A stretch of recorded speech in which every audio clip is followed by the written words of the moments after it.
The story of 3 wonderful beggars.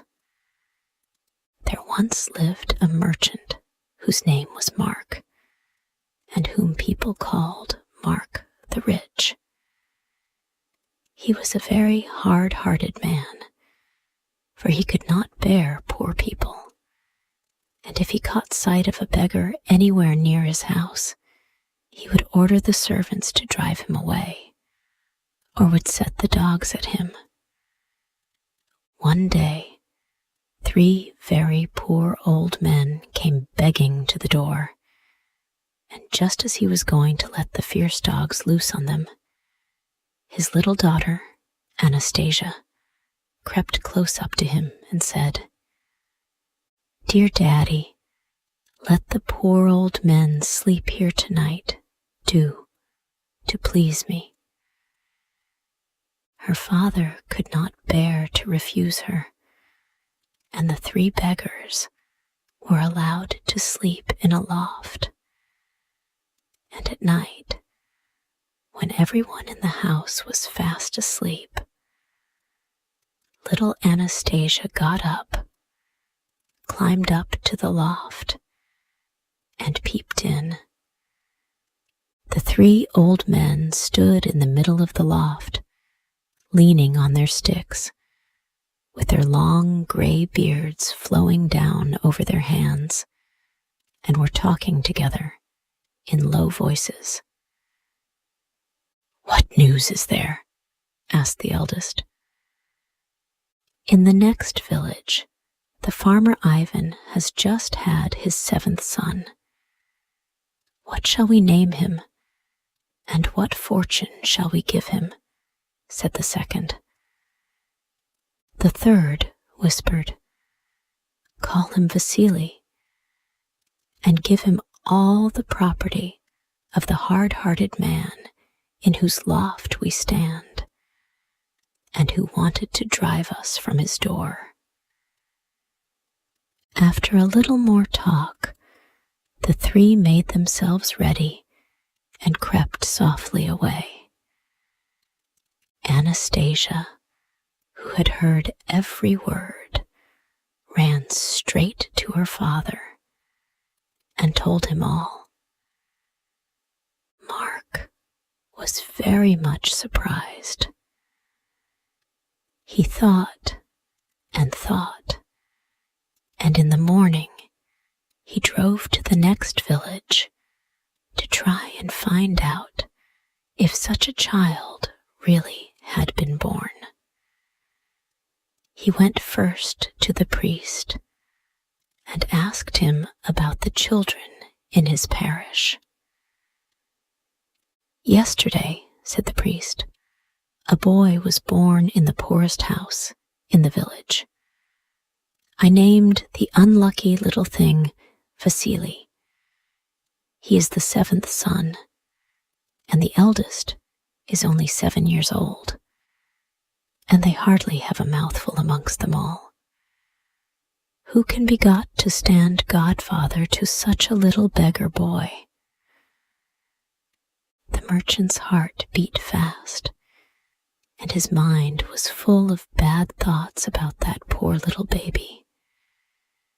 He would be godfather himself, he said, and he ordered a fine christening feast. So the child was brought and christened, and Mark was very friendly to its father. After the ceremony was over, he took Ivan aside and said, "Look here, my friend, you are a poor man. How can you afford to bring up the boy? Give him to me, and I'll make something of him, and I'll give you a present of 1,000 crowns. Is that a bargain?" Ivan scratched his head and thought and thought, and then he agreed. Mark counted out the money, wrapped the baby up in a fox-skin, laid it in the sledge beside him, and drove back towards home.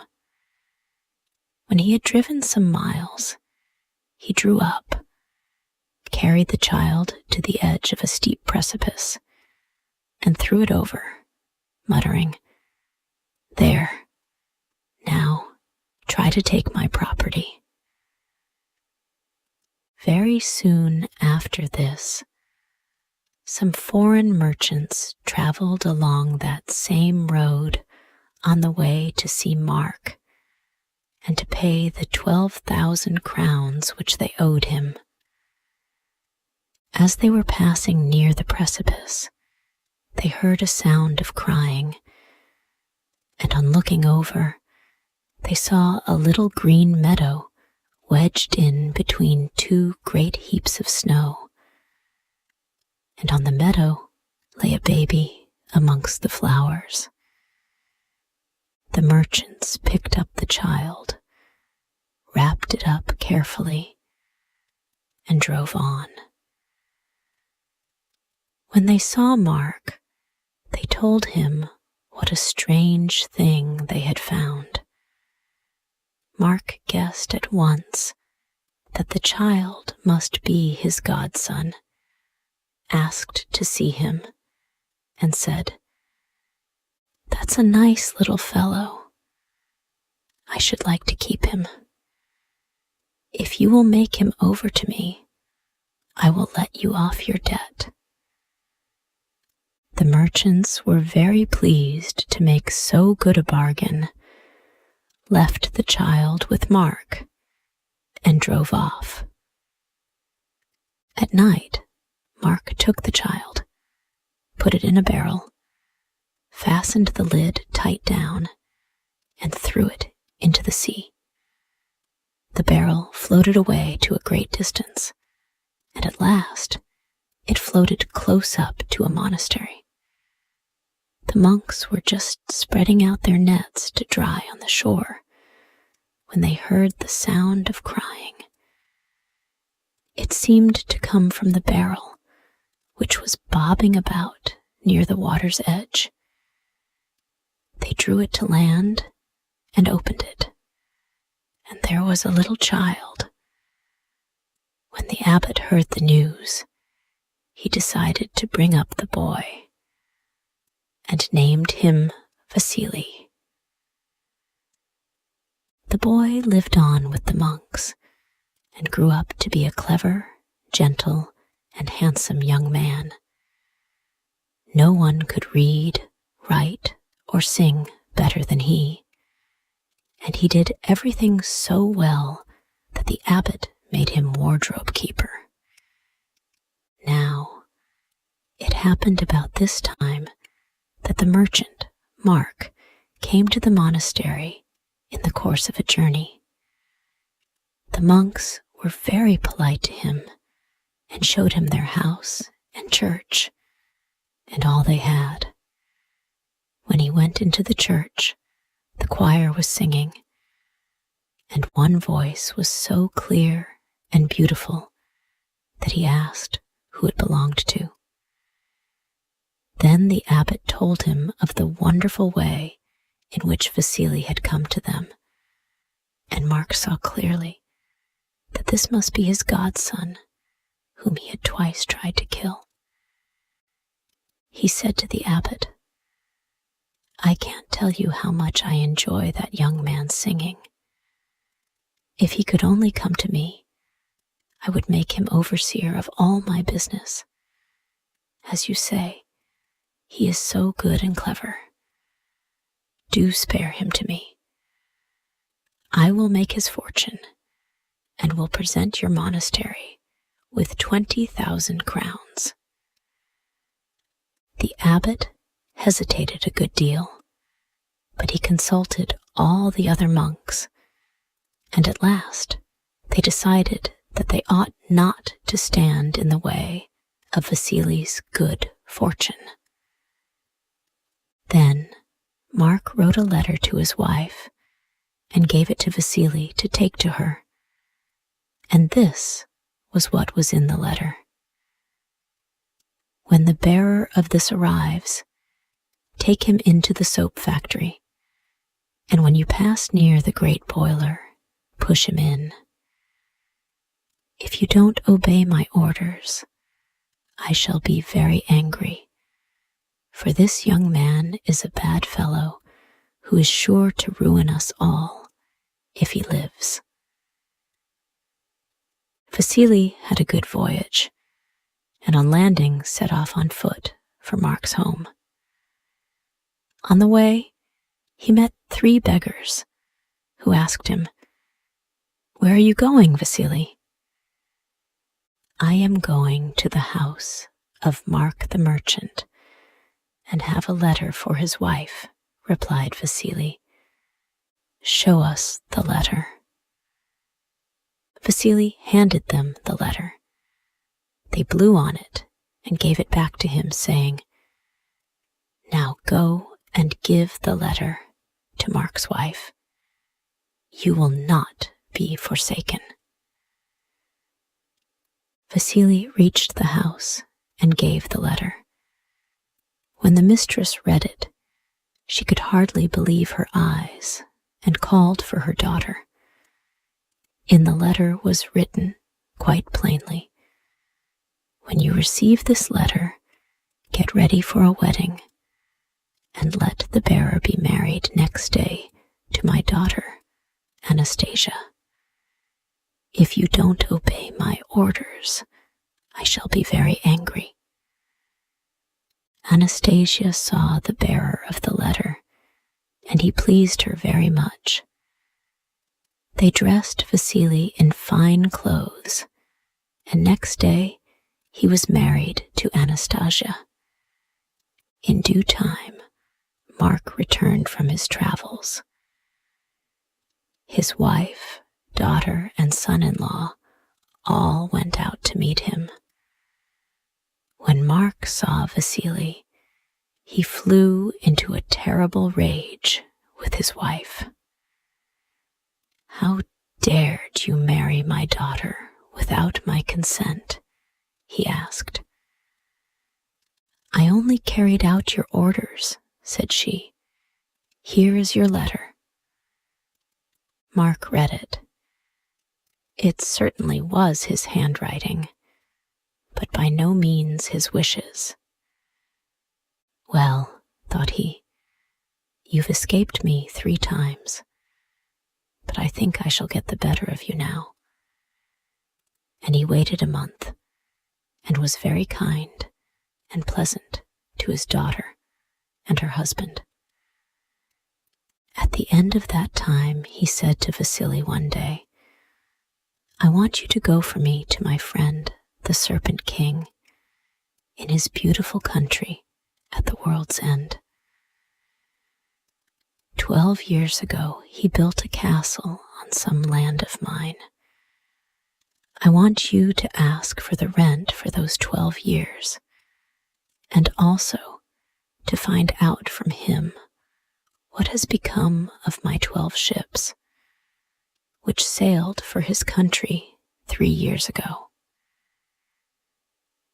Vasily dared not disobey. He said goodbye to his young wife, who cried bitterly at parting, hung a bag of biscuits over his shoulders, and set out. I really cannot tell you whether the journey was long or short. As he tramped along, he suddenly heard a voice saying, "Vasily, where are you going?"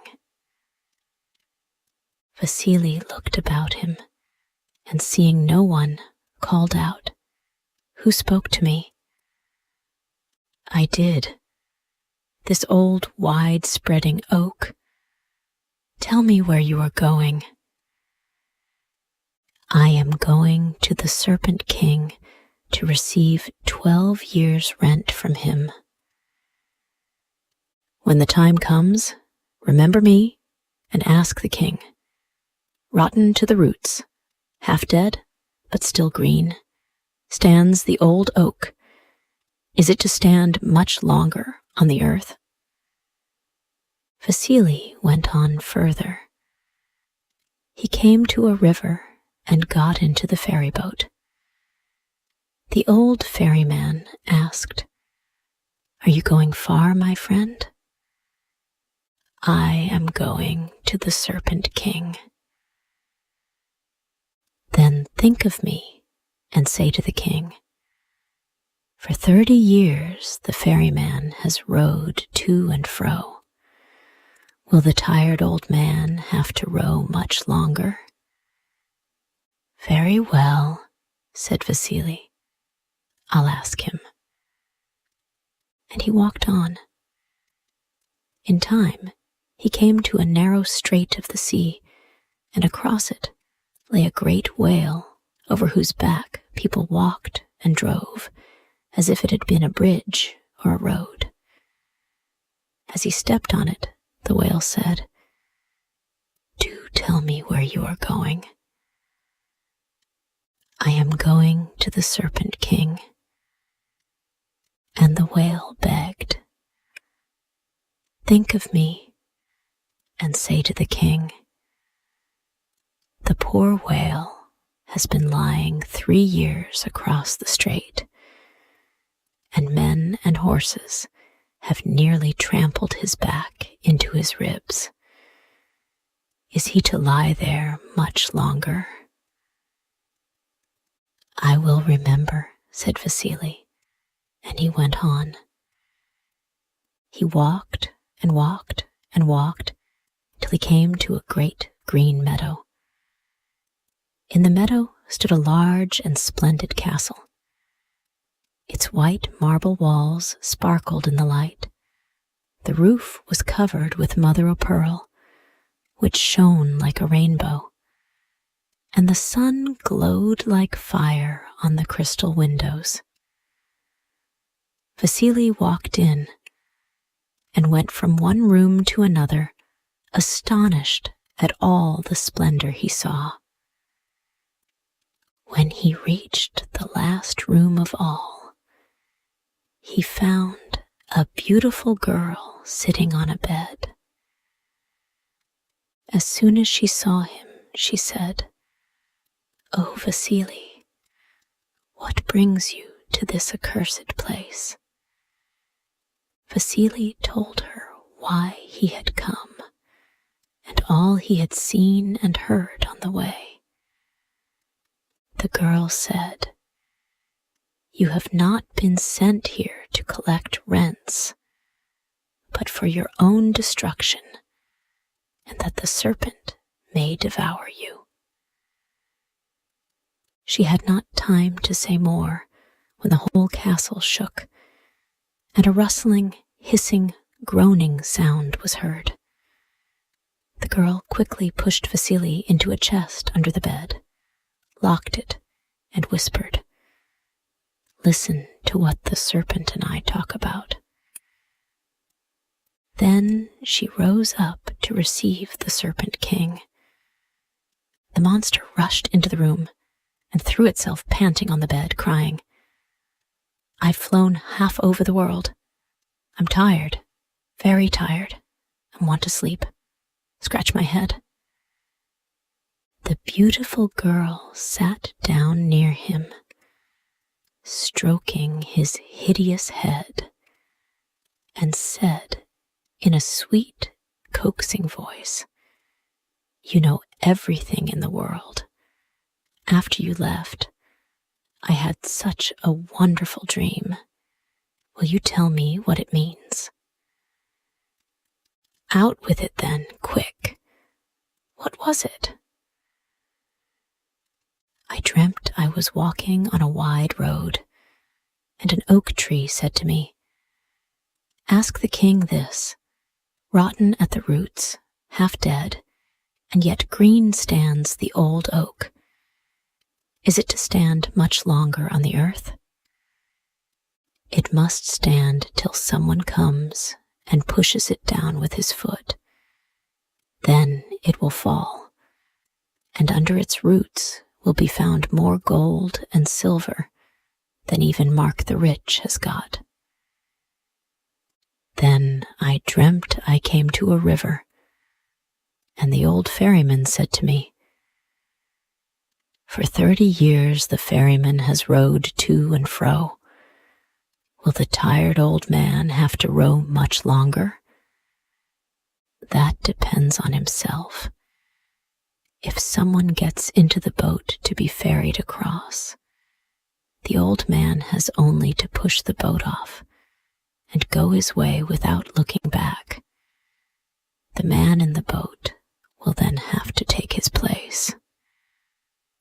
And at last, I dreamt that I was walking over a bridge made of a whale's back, and the living bridge spoke to me and said, "Here have I been stretched out these 3 years, and men and horses have trampled my back down into my ribs.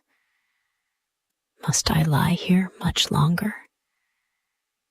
He will have to lie there till he has thrown up the 12 ships of Mark the Rich, which he swallowed.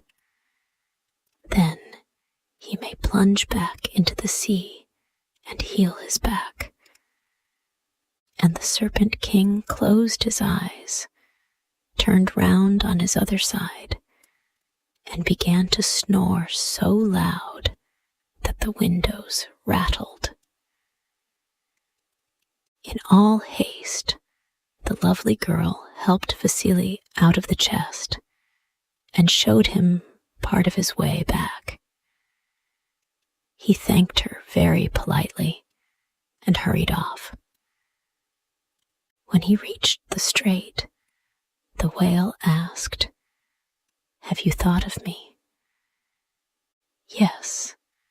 As soon as I am on the other side, I will tell you what you want to know." When he was on the other side, Vasily said to the whale, "Throw up those 12 ships of Mark's, which you swallowed 3 years ago." The great fish heaved itself up and threw up all the 12 ships and their crews. Then he shook himself for joy and plunged into the sea. Vasily went on further till he reached the ferry, where the old man asked, "Did you think of me?" "Yes, and as soon as you have ferried me across, I will tell you what you want to know." When they had crossed over, Vasily said, "Let the next man who comes stay in the boat. But you step on shore, push the boat off, and you will be free, and the other man must take your place." Then Vasily went on further still, and soon came to the old oak tree, pushed it with his foot, and it fell over. There, at the roots, was more gold and silver than even Mark the Rich had. And now the 12 ships which the whale had thrown up came sailing along and anchored close by. On the deck of the first ship stood the 3 beggars, whom Vasily had met formerly, and they said, "Heaven has blessed you, Vasily." Then they vanished away, and he never saw them again. The sailors carried all the gold and silver into the ship, and then they set sail for home with Vasily on board. Mark was more furious than ever. He had his horses harnessed and drove off himself to see the Serpent King and to complain of the way in which he had been betrayed. When he reached the river, he sprang into the ferry boat. The ferryman, however, did not get in, but pushed the boat off. Vasily led a good and happy life with his dear wife, and his kind mother-in-law lived with them. He helped the poor and fed and clothed the hungry and naked, and all Mark's riches became his. For many years, Mark has been ferrying people across the river. His face is wrinkled, his hair and beard are snow white, and his eyes are dim. But still he rows on.